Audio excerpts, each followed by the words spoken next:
Milk thistle gets sold like a tiny liver janitor: cleanse, protect, repair. Before we give it that job title, what is the most honest one-sentence answer? Is this a liver protection supplement, or mostly a laboratory promise with a few human signals? The honest answer is 3 boxes. Mechanistically, milk thistle is plausible. Its main extract, silymarin, includes silybenin and related flavonolignin that can influence oxidative stress and inflammation. In trials, the best signals are reductions in liver enzymes like ALT and AST, especially in some NAFLD and viral hepatitis groups. But that is not the same as proving fewer hospitalizations, less cirrhosis, or longer life. When someone swallows a capsule, what actually enters the body? Are we talking about eating a thistle seed, a standardized extract, or one chemical called silybenin that gets treated like the star of the show? Right, and that distinction matters. The liver sees a mixture after digestion and absorption, not a fairy dust detox. The proposed benefit is more like reducing stress on hepatocytes. In cell and animal work, silybenin shows antioxidant, anti-inflammatory, anti-proliferative, and pro-apoptotic effects. For liver disease, the core idea is that less oxidative and inflammatory signaling may mean less leakage of ALT and AST from injured liver cells. That sounds impressive, but I can hear viewers asking, if it makes cancer cells die in animals, doesn't that make it a cancer supplement too? Where do we draw the line between mechanism and medical claim? Exactly there. A 2026 systematic review of animal GI cancer models found silybenin reduced tumor volume and weight and increased apoptosis markers. That is biologically interesting and may justify clinical research. But it does not mean a person should use milk thistle to treat cancer, replace oncology care, or assume a capsule reaches the same concentration in human tumors. Now the liver evidence is more directly relevant. A 2025 meta-analysis pooled 55 randomized trials with 3,545 patients and found significant reductions in AST and ALT, but not a statistically significant change in ALP.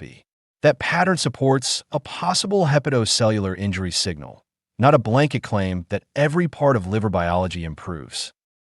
If someone's ALT is high on a lab report, should they try milk thistle first? Or is that backwards? When does the liver number itself become a reason to get evaluated instead of experimenting? It is usually backwards to self-treat an unexplained liver test. The subgroup story matters. In the 2025 analysis, reductions were seen in NAFLD and viral hepatitis groups, while alcohol-related liver disease and drug-induced liver injury did not show significant hepatoprotective effects. People under 50 and with BMI under 30 appeared to have stronger enzyme responses. Those subgroup findings are not guarantees. NAFLD is where many people land because it is common and lifestyle-linked. What did the NAFLD-specific review show beyond enzymes? Did it touch lipids, insulin resistance, or actual liver fat?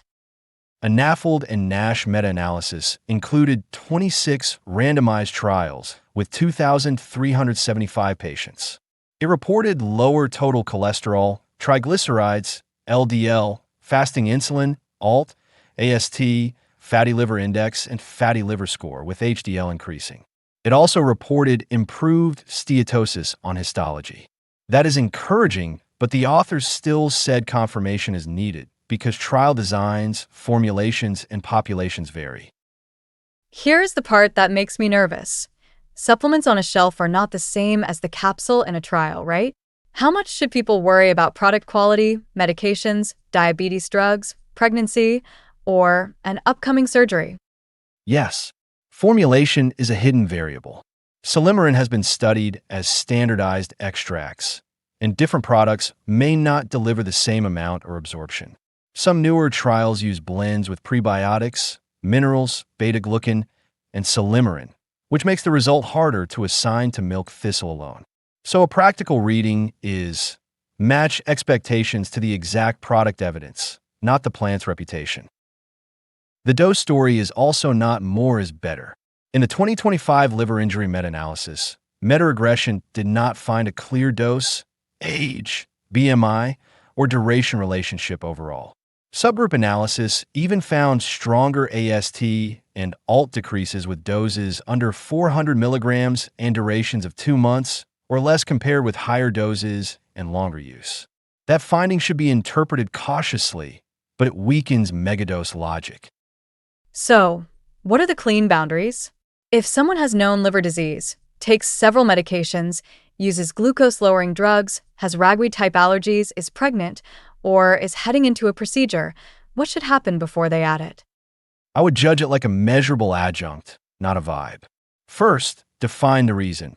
Usually NAFLD risk markers or mildly abnormal liver enzymes after evaluation. Second, keep the real treatment in place.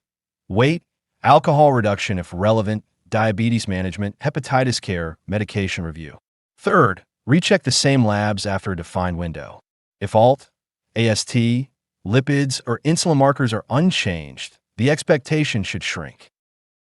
So the compressed answer is, milk thistle is not a liver cleanse, not a cancer treatment, and not a pass to ignore a diagnosis.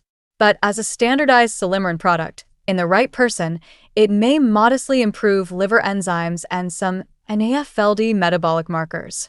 Is that the fairest landing?